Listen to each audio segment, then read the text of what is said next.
أعوذ بالله السميع العليم من الشيطان الرجيم من همزه ونفخه ونفثه حافظوا على الصلوات والصلاة الوسطى وقوموا لله قانتين فإن خفتم فرجالا أو ركبانا فإذا أمنتم فاذكروا الله كما علمكم ما لم تكونوا تعلمون۔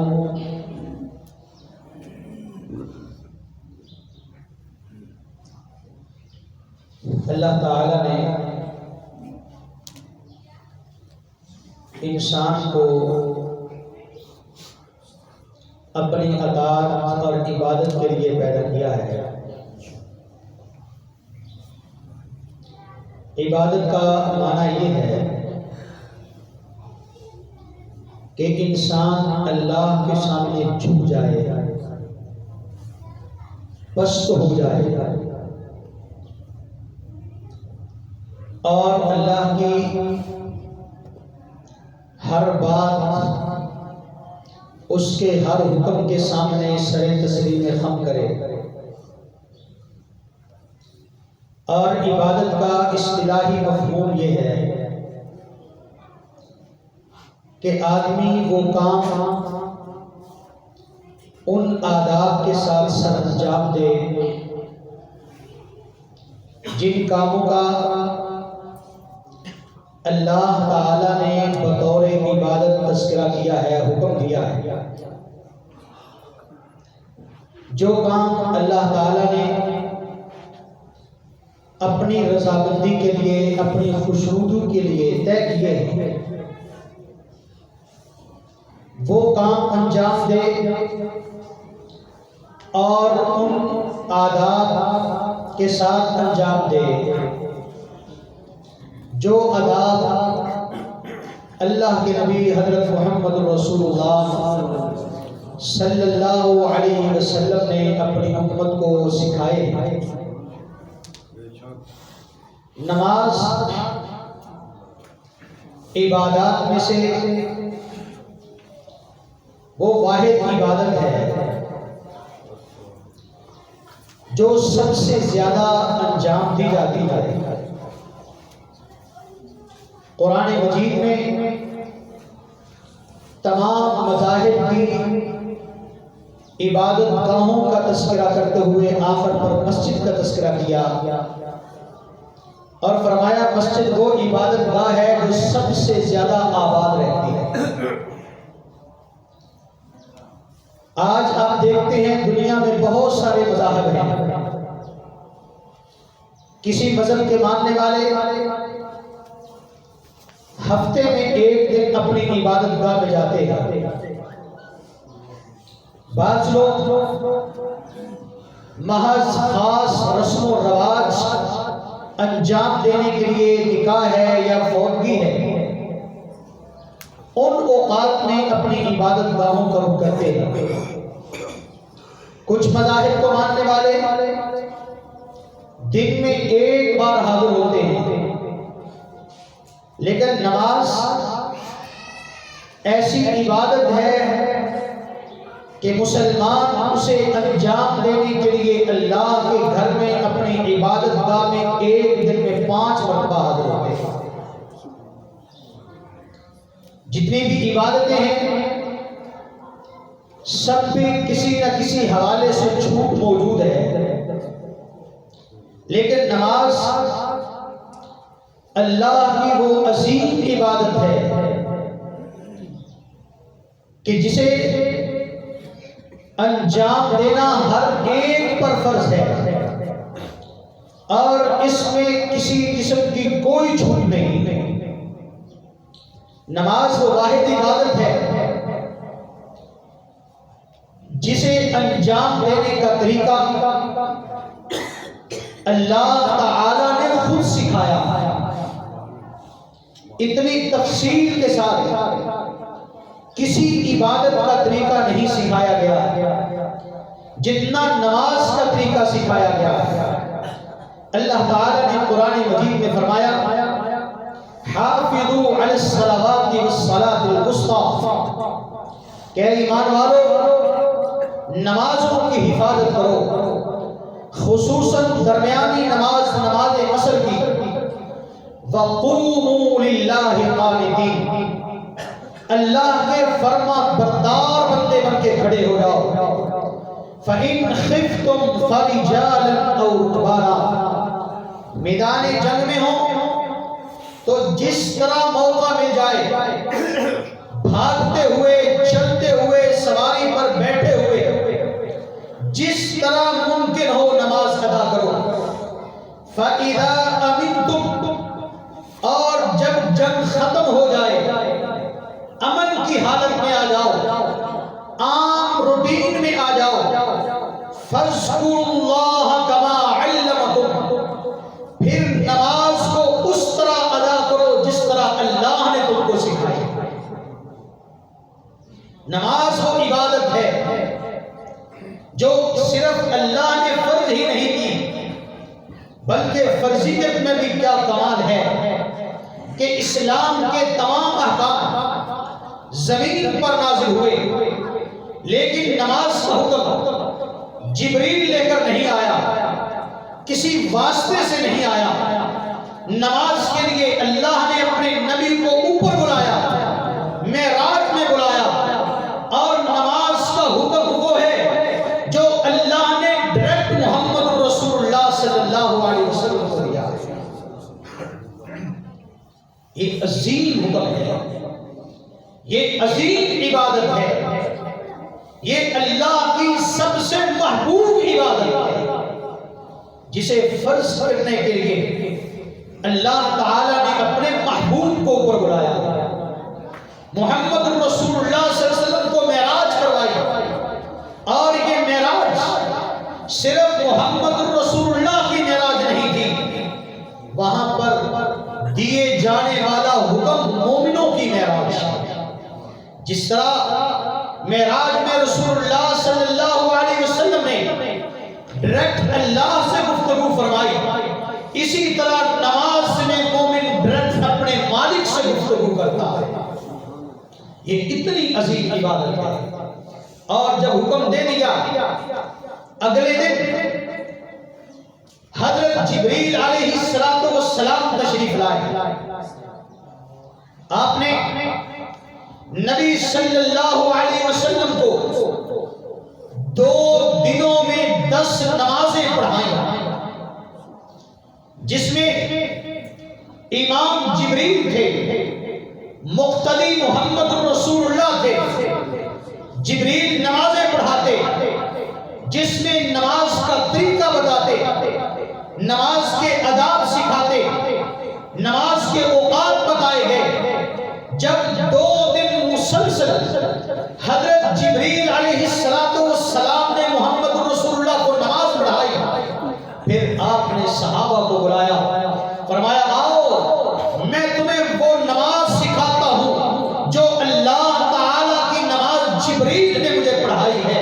نبی صلی اللہ علیہ وسلم نے نماز کا ایک ایک رکن، ایک ایک حرکت، ایک ایک ادب، ایک ایک صفت صحابہ کرام کو سکھائی۔ آج ہم کیا کہتے ہیں؟ جتنے کو لگا رہنے دیں، جیسے کو کرتا ہے کرتا رہنے دیں۔ نماز وہ ہے جو جبریل نے نبی صلی اللہ علیہ وسلم کو پڑھ کے دکھائی، اور پھر نبی صلی اللہ علیہ وسلم نے صحابہ کو سکھایا۔ پھر جس دن اب مسئلہ تھا جماعت کا، جماعت میں کچھ لوگ تو وہ ہوتے ہیں جو جلدی آ جاتے ہیں، پہلی صفوں میں بیٹھتے ہیں، وہ بڑے عظیم لوگ ہیں، لیکن کچھ لوگ وہ بھی ہیں جو لیٹ آتے ہیں۔ کچھ کو تو نبی صلی اللہ علیہ وسلم کی نماز ڈائریکٹ مشاہدہ کرنے کا موقع ملتا تھا، کچھ کو موقع نہیں ملتا تھا، تو نبی صلی اللہ علیہ وسلم نے منبر بنوایا، اور جانتے ہو منبر پر پہلا کام رسول اللہ صلی اللہ علیہ وسلم نے کیا کیا؟ آپ نے اس پر کھڑے ہو کر پہلے واضح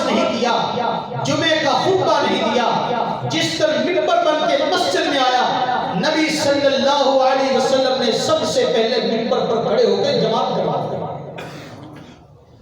اس لیے کہ وہ لوگ جو پچھلی صفوں میں ہوتے ہیں وہ بھی مجھے دیکھ لیں کہ میں نماز کیسے پڑھتا ہوں۔ اور نبی صلی اللہ علیہ وسلم نے فرمایا صلو کما رأیتمونی اصلی، لوگوں نماز اس طرح پڑھو جس طرح تم مجھے نماز پڑھتے ہوئے دیکھتے ہو۔ لیکن آج افسوس کی بات کہ نبی صلی اللہ علیہ وسلم جو عمل ایک دن میں 5 مرتبہ صحابہ کو سکھاتے تھے، وہ عمل جو 5 مرتبہ کیا جاتا تھا اجتماعی طور پر، کسی مسلمان کو پیچھے رہنے کی اجازت نہیں تھی۔ افسوس کہ اس امت نے سب سے زیادہ اختلاف اسی میں پیدا کر دیا ہے۔ اور پھر کہتے کیا ہے، جب کوئی بات نہیں بنتی تو کہا جاتا ہے نہیں نبی صلی اللہ علیہ وسلم نے سب طریقوں سے نماز پڑھی۔ اس سے بڑا دھوکہ کیا ہو سکتا ہے؟ نبی صلی اللہ علیہ وسلم تو اختلاف کو مٹانے کے لیے آیا، نبی آتا ہی اختلاف کو مٹانے کے لیے ہے۔ جب امت میں اختلاف ہوتا تھا تو اللہ نبی بھیجا کرتا تھا اختلاف کا فیصلہ کرنے کے لیے۔ اور جب یہ کہا جائے کہ نبی صلی اللہ علیہ وسلم نے مختلف طریقوں سے نماز پڑھی ہے، اس کا مطلب یہ ہے کہ نبی اختلاف مٹانے کے لیے نہیں آتا، اختلاف ڈالنے کے لیے آتا۔ نعوذ باللہ، نبی صلی اللہ علیہ وسلم نے ایک ہی طریقے سے نماز پڑھی اور ایک ایک صحابی کو سکھائی۔ آج ہمارے ہاں دین سیکھنے کا رواج ختم ہوتا چلا جا رہا ہے، کیونکہ ہمارے ذہنوں میں دین کی اہمیت کم ہوتی چلی جا رہی ہے۔ نبی صلی اللہ علیہ وسلم کے دور میں جب کوئی شخص مسلمان ہوتا تھا تو سب سے پہلے اسے نماز سکھائی جاتی ہے، اور دور دراز رہنے والے قبائل اپنے نمائندے بھیجتے، اپنے سرداروں کو بھیجتے، اپنے بچوں کو مدینہ میں بھیجتے کہ جاؤ نبی صلی اللہ علیہ وسلم سے نماز سیکھ کر۔ نماز تو نماز ہے، لوگ وضو سیکھنے کے لیے بھی آیا کرتے ہیں۔ آج میرا نہیں خیال کہ ہم میں سے کسی نے وضو باقاعدہ کسی عالم سے سیکھا۔ ہم مسجد میں جاتے ہیں، دوسرے لوگوں کو جیسے وضو کرتے دیکھتے ہیں ویسے کر لیتے ہیں، اور پھر سخت مزاجی اتنی کہ ہر بندہ اپنے وضو کو حتمی کہہ رہا ہوگا۔ میرے استاد جامعہ سلفیہ فیصل آباد کے مفتی فضیلت الشیخ عبد الحنان زاہد، اللہ ان کو صحت کاملہ عطا فرمائے، وہ بتانے لگے ایک دفعہ میں حج پہ گیا تو ہم ایک دفعہ جا رہے تھے، دیکھا کہ راستے میں کچھ لوگ نماز پڑھ رہے۔ ہم نے کہا کہ معلوم نہیں آگے خیمے میں جماعت ملے یا نہ ملے، ادھر پڑھ لیتے ہیں۔ ہم نے نماز پڑھ لی، نماز کے بعد وہ امام جو تھا وہ لوگوں کو حج کے مسائل سمجھانے لگا۔ ہماری ایک رکعت رہ گئی تھی، ہم نے رکعت پوری کی تو میں نے دیکھا کہ وہ غلط مسائل بتا رہا۔ میں نے کہا بھائی صاحب یہ مسئلہ ایسے نہیں ہے، اس طرح ہے۔ وہ کہتا ہے جی آپ کو کیا پتا، میرا یہ دوسرا حج ہے، میں پہلے حج کر چکا ہوں، اس لیے مجھے پتا ہے کہ حج کیسے کرنا ہے۔ تو استاد محترم فرمانے لگے کہ اگر یہی معیار ہے کہ جس نے حج زیادہ کیے ہوں اس کو مسائل بھی زیادہ آتے ہوں تو پھر میرا 9واں حج ہے۔ میرا 9واں حج ہے، میں نے پڑھا بھی ادھر سے ہے، اور جب تک پڑھتا رہا ہوں حج کرتا رہا ہوں۔ تو آج ہمارے یہاں مسئلے مسائل کا یہی معیار ہے کہ جس نے داڑھی رکھی ہے وہ عالم، جو نماز پڑھتا ہے وہ مفتی اعظم بن جاتا ہے، اور پھر سمجھتا ہے کہ جو میں جانتا ہوں کوئی بھی نہیں جانتا۔ بلکہ اس سے بڑھ کر ہمارے بعض بھائیوں کو تو یہاں تک عادت ہوتی ہے کہ اگر کوئی شخص امام سے مسئلہ پوچھتا ہے، ابھی امام بیچارہ مسئلے کے بارے میں سوچ رہا ہوتا ہے، وہ بتا کر فارغ بھی ہو جاتا ہے۔ یہ مسائل اتنی آسان بات ہے، یہ اتنی چھوٹی سی بات ہے، یہ آخرت کی ذمہ داری لینا ہے کہ جو میں مسئلہ بتا رہا ہوں اس کا میں ذمہ دار ہوں۔ ہمارے یہاں اہمیت ہی نہیں، تو لوگ نماز سیکھنے کے لیے دور دراز سے سفر کر کے آتے ہیں، لوگ وضو سیکھنے کے لیے آتے ہیں۔ کتنی احادیث کی کتابوں میں احادیث موجود ہیں، لوگ نبی صلی اللہ علیہ وسلم کے پاس آتے اور وضو کا طریقہ سیکھتے، صرف وضو کا طریقہ۔ بعد میں خلفاء کے پاس لوگ آتے وضو کا طریقہ سیکھتے۔ آج وضو اور غسل کا طریقہ سیکھتے ہوئے ہمیں شرم اور حیا محسوس ہوتی ہے۔ تو عزیزو، نماز وہ عبادت ہے جس کا طریقہ اللہ نے جبریل کو سکھایا، اور جبریل نے 10 نمازیں پڑھ کر محمد رسول اللہ کو سکھایا، اور محمد رسول اللہ صلی اللہ علیہ وسلم نے صحابہ کو سکھایا۔ پھر منبر پر چڑھ کے آپ نے نماز پڑھی تاکہ پیچھے آنے والے اور پیچھے صف میں کھڑی خواتین بھی دیکھیں کہ نماز کا محمد رسول اللہ کا طریقہ کیا ہے۔ اور پھر کتنی باتیں لوگوں کی نمازیں صحیح کرنے کے لیے اللہ نے نبی صلی اللہ علیہ وسلم کو ایک خاص معجزہ عنایت فرمایا تھا، جس کا تعلق صرف لوگوں کی نماز صحیح کرنے سے ہے۔ وہ یہ ہے کہ جب آپ جماعت کرواتے تھے، چونکہ آپ آگے ہوتے تھے، آپ کو تو معلوم نہیں کہ پیچھے لوگ صحیح نماز پڑھتے ہیں یا کوئی کمی بیشی ہے۔ اس چیز کو حل کرنے کے لیے تاکہ نماز میں کوئی کمی نہ رہے، اللہ نے محمد رسول اللہ کو یہ معجزہ عنایت فرمایا کہ آپ جب جماعت کرواتے تھے تو آپ کو پیچھے سے صحابہ نظر آتے۔ یہ معجزہ کسی دوسری عبادت میں نہیں ہے۔ دیکھتے ہو نا آج کل نئی گاڑیوں میں جب بیک کرتے ہیں تو پیچھے ایک کیمرہ لگا ہوتا ہے تاکہ ڈرائیور کو آگے بیٹھ کر پیچھے کی ساری چیزیں نظر آئیں۔ آپ جب جماعت کرواتے تھے آپ کو پیچھے سے صحابہ کی ایک ایک حرکت نظر آتی تھی، اور اس کا مقصد صرف یہ تھا کہ کسی کی نماز میں کوئی کمی اور کوئی نقص باقی نہ رہے۔ اور کتنے واقعات حدیث کی کتابوں میں ہیں۔ نبی صلی اللہ علیہ وسلم نے نماز کے بعد پوچھا کہ فلاں کام کس نے کیا تھا، فلاں دعا کس نے پڑھی تھی، یہ کام کس نے کیا تھا، رکوع میں پیچھے بھاگ کے کون آیا تھا، رکوع میں شامل کون ہوا تھا۔ جب صحابہ کھڑے ہوتے تو پھر آپ ان کی اصلاح فرمایا، کیونکہ آپ کو نظر آتا تھا۔ نبی صلی اللہ علیہ وسلم کے صحابی حضرت مالک بن حویرث رضی اللہ تعالیٰ اپنے علاقے کے شہزادے تھے، بادشاہ کے بیٹے تھے، نماز سیکھنے کے لیے آئے، 20 دن رہے، نماز سیکھی۔ نماز سیکھنے کے بعد جب واپس جانے لگے، نبی صلی اللہ علیہ وسلم نے فرمایا مالک اب جاؤ اپنی قوم میں رہو، جو مجھ سے سیکھا ہے ان کو سکھاؤ، اور نماز اس طرح پڑھنا جس طرح تم نے مجھے نماز پڑھتے ہوئے دیکھا ہے۔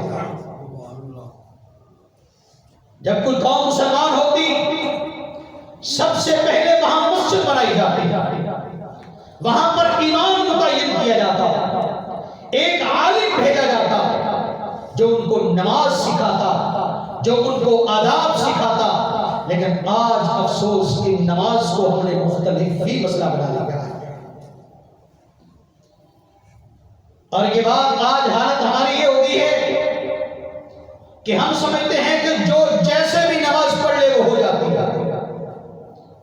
نماز نام ہی اس چیز کا ہے، عبادت نام ہی اس بات کا ہے کہ وہ عمل کیا جائے جو اللہ نے اپنے بندوں پر فرض کیا ہے، جو آداب اللہ نے سکھائے۔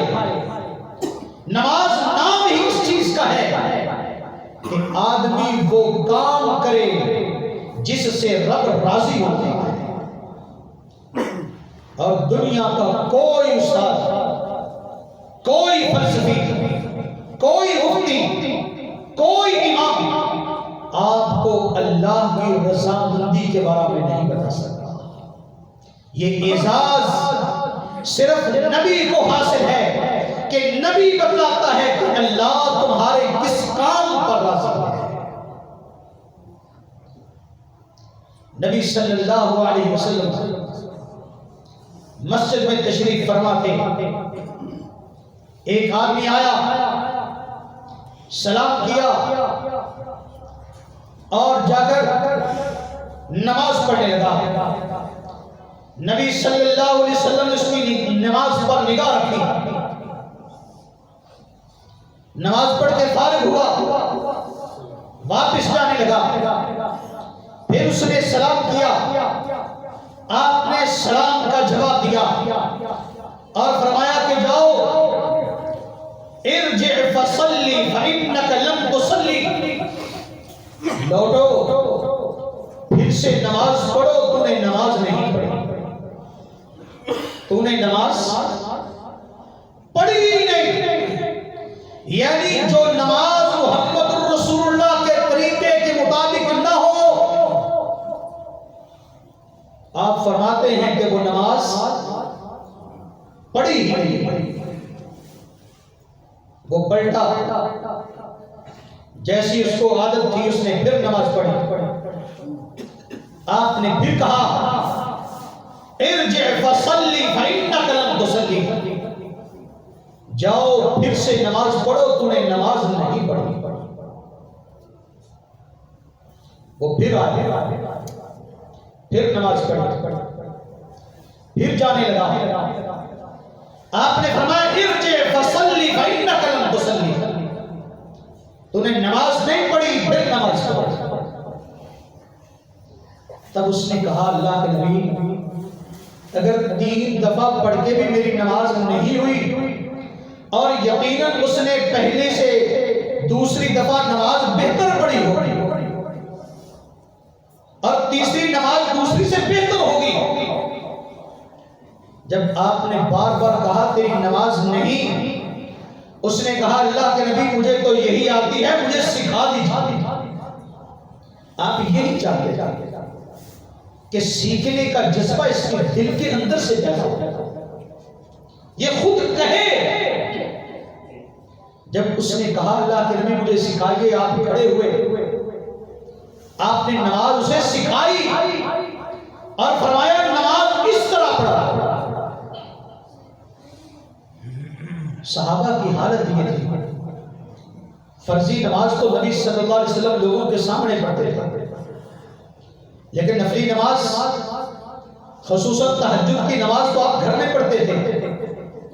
صحابہ کی حالت یہ تھی، اتنا جذبہ تھا نماز کو سیکھنے کا اور دین کی تعلیم حاصل کرنے کا کہ صحابہ اپنے ننھے بچوں کو نبی صلی اللہ علیہ وسلم کے گھر میں بھیجا کہ بیٹا دیکھنا جا کر نبی صلی اللہ علیہ وسلم رات کو عبادت کیسے کرتے ہیں۔ حضرت عباس نے اپنے بیٹے عبداللہ بن عباس کو نبی صلی اللہ علیہ وسلم کے گھر میں بھیجا۔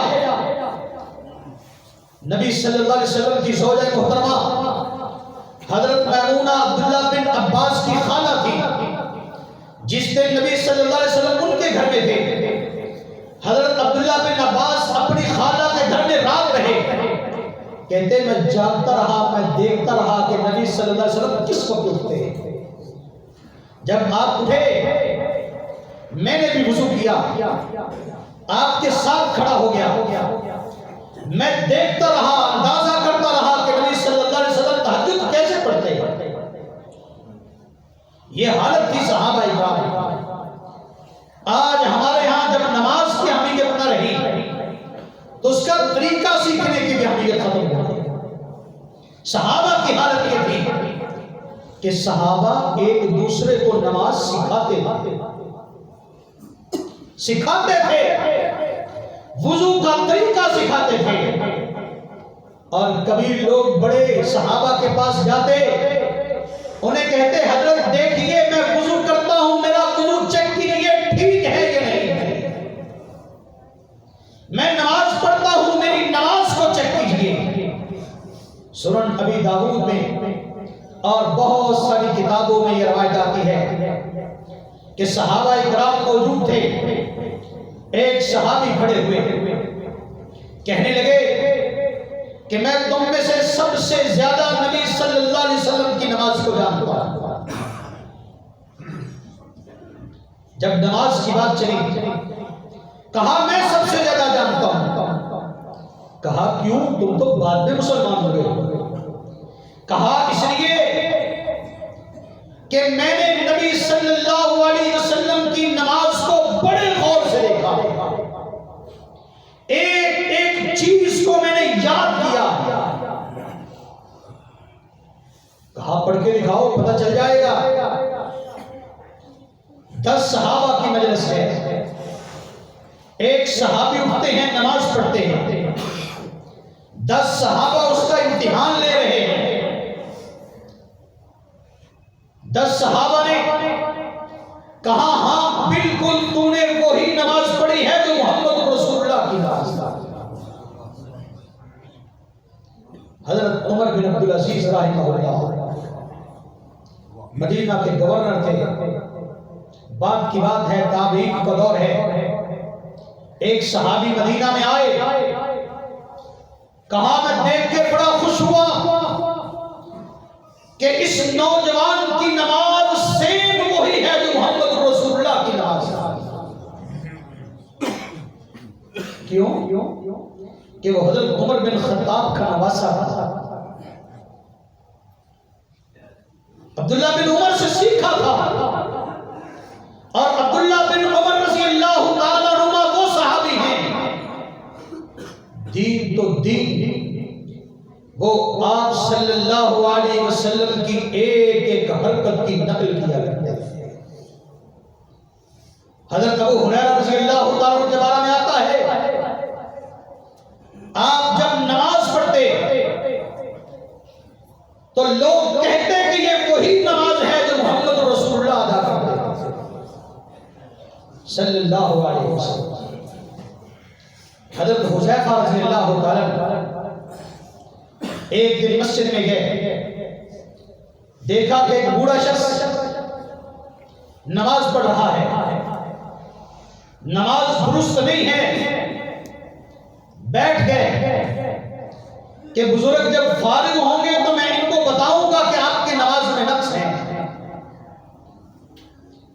بزرگ نماز سے فارغ ہوا، پوچھا بابا جی یہ جو نماز پڑھتے ہوئے میں نے آپ کو دیکھا ہے، یہ نماز کب سے پڑھ رہے ہو؟ اس نے کہا وہ کل میں نے تھوڑی شروع کی ہے، میری جوانی اسی میں گزر گئی، مجھے 40 سال ہو گئے ہیں نماز پڑھتے ہوئے. صحابی رسول نے کہا، رازدار نبی نے کہا بابا اللہ کی قسم اٹھا کر کہتا ہوں اگر یہ نماز پڑھتے ہوئے آپ کی موت آ گئی تو آپ محمد رسول اللہ کے دین پر آپ کی موت نہیں ہوگی. چھوٹی بات ہے، آپ کسی مولوی کو کہہ کے دیکھیں. آج ہم نے اپنی غلطیوں پر ایک بہت بڑی چھت ڈال دی. اپنی غلطیوں اور کوتاہیوں کو ہم نے ایک چھت میں محفوظ کر دیا. اور میں سمجھتا ہوں زندگی میں اس سے زیادہ خطرناک جملہ کوئی نہیں ہے. جب کسی کی اصلاح کی بات کی جائے وہ کہتا ہے چھوڑیں اس میں اختلاف ہے. ہم نے اختلاف کا نام دے کر، ہم نے مسلک پرستی کا نام دے کر اپنی غلطیوں کو تحفظ فراہم کیا ہے. میں جس مسلک میں پیدا ہوا میں اپنے مرنے تک یہی سمجھتا ہوں کہ اس میں جو ہے یہی صحیح ہے. دوسرے کی بات سننا ہی نہیں چاہتا، بلکہ کوئی شخص میری غلطی کی اصلاح کرے سب سے پہلے میں پوچھتا ہوں بتاؤ تم کس مسلک سے؟ تم وہابی ہو گئے، تم فلاں ہو گئے. نہیں، تمہاری نماز وہ ہے، ہماری یہ ہے. جب نبی ایک ہے تو تمہاری اور میری نماز الگ کیسے ہو سکتی ہے؟ آپ کی اور میری نماز کے مسائل الگ کیسے ہو سکتے ہیں؟ نبی صلی اللہ علیہ وسلم کے دور میں مرد تو مرد، عورتیں بھی اس لیے مسجد میں آ کر نماز ادا کرتی تھیں کہ محمد رسول اللہ کی نماز کا طریقہ دیکھا ہے. عورتیں مسجد میں آ کے نماز ادا کرتے ہیں، بچے مسجد میں آ کے نماز ادا کرتے ہیں. کتنے صحابی تھے، نبی صلی اللہ علیہ وسلم نے ان کی ڈیوٹیاں اپنے اپنے محلوں کی مسجدوں میں بطور امام لگائی، لیکن وہ پہلے نبی صلی اللہ علیہ وسلم کے پیچھے نماز پڑھتے، پھر جا کر اپنی محلے کی مسجد میں نماز پڑھاتے. نماز کی یہ کیفیت تھی. لوگ اس طرح آپ کے ایک ایک عمل کی پابندی کرتے تھے، اپنی نمازوں کی اس طرح حفاظت کرتے تھے. اور نبی صلی اللہ علیہ وسلم قربان جاؤ، اللہ نے فرمایا لقد کان لکم فی رسول اللہ اسوۃ حسنہ، میرے نبی کی زندگی تمہارے لیے نمونہ ہے اور آپ نے نمونہ کر کے دکھایا. آپ ایک دن اپنی چھوٹی سی ننھی سی نواسی کو اٹھا کے مسجد میں گیا، ضرورت نہیں تھی. آپ جماعت کروا رہے ہیں، آپ نے اپنی ننھی نواسی امامہ کو اٹھایا ہوا ہے اور اٹھا کر نماز پڑھا رہے ہیں تاکہ ان خواتین کو میرا اسوہ پہنچ جائے جن کے بچے چھوٹے ہیں، گھر میں رو رہے ہوں، تنگ کر رہے ہوں، ان کی نماز لیٹ نہ ہو، وہ اپنے بچوں کو اٹھا کر بھی نماز پڑھ سکتے. صحابہ کہتے ہیں ہم نے دیکھا آپ نے امامہ کو اٹھایا ہوا اور ہمیں نماز پڑھا رہے ہیں. جب رکوع میں جاتے اس بچی کو نیچے زمین پر بٹھا دیتے، رکوع میں جاتے سجدے کرتے، جب کھڑے ہوتے آپ پھر اسے اٹھا لیتے، حالانکہ نبی صلی اللہ علیہ وسلم کو ضرورت نہ تھی. اس لیے عزیزو، یہ اختلافات کی چھتری جس میں ہم نے اپنی کم علمیوں کو تحفظ دیا ہے، یہ مسلک پرستی کی چھتری جس میں ہم نے اپنی خواہشات کو تحفظ دیا ہے، یہ اپنی مذہبی چھتریاں اور جماعت بندیوں کی چھتریاں جس میں ہم نے اپنے غلط مسائل کو تحفظ دیا ہے، ان کو چھوڑیے. قیامت کا دن ہوگا، ایک حدیث میں آتا ہے ترازو لگی ہوگی، بندوں کے اعمال نیکیوں اور برائیوں کی طرف رکھنے والے جبریل ہوں گے. وہ جبریل نہیں دیکھے گا آپ کا تعلق کس مسلک سے ہے، وہ نہیں دیکھے گا آپ کس جماعت سے تعلق رکھتے ہیں، وہ یہی دیکھے گا کہ میں محمد رسول اللہ پر جو دین لے کے آیا تھا اس کے مطابق جو عمل ہوگا وہ نیکیوں کے پلڑے میں ڈالا جائے گا، جو اس سے ہٹ کر ہوگا وہ برائیوں کے پلڑے میں ڈالا جائے گا. ہم سے کون پوچھے گا؟ کہ تم کس مسلک سے تھے، کیا تمہارا تعلق تھا، تمہاری کون سی فقہ تھی، تم کس کو بڑا عالم مانتے تھے، یہ نہیں پوچھا جائے گا۔ جبریل تو اپنی آنے والی وحی کو دیکھے گا، اسی کی کسوٹی پر ہمارے اعمال کو نیکیوں اور برائیوں میں تقسیم کیا جائے گا۔ آئیے ان سے نکلیے، اپنی نمازوں کو درست کیجیے، اپنی نمازوں کو صحیح کیجیے، اس لیے نماز صحیح ہوگی تو قیامت کے دن نجات ہوگی، نماز صحیح ہوگی آپ کے لیے دلیل بنے گی، نماز صحیح ہوگی یہ آپ کے لیے پل صراط پر آپ کے لیے نور اور روشنی کا کام دے گا۔ اور اگر نماز درست نہ ہوئی تو پھر نہ کوئی برہان ہوگی، نہ دلیل ہوگی، نہ روشنی ہوگی۔ اگر ہماری لائٹ میں خرابی تھوڑی سی پیدا ہو جائے تو جس طرح یہ یہاں کی روشنی ختم ہو جاتی ہے، لائٹ بجھ جاتی ہے، اگر نماز درست نہ ہوئی تو یہ روشنی بھی وہاں پر بجھ جائے گی، اور جس کی روشنی وہاں پر بجھ گئی اس کے لیے نجات کا کوئی راستہ نہیں ہوگا۔ وآخر دعوانا الحمدللہ رب العالمین۔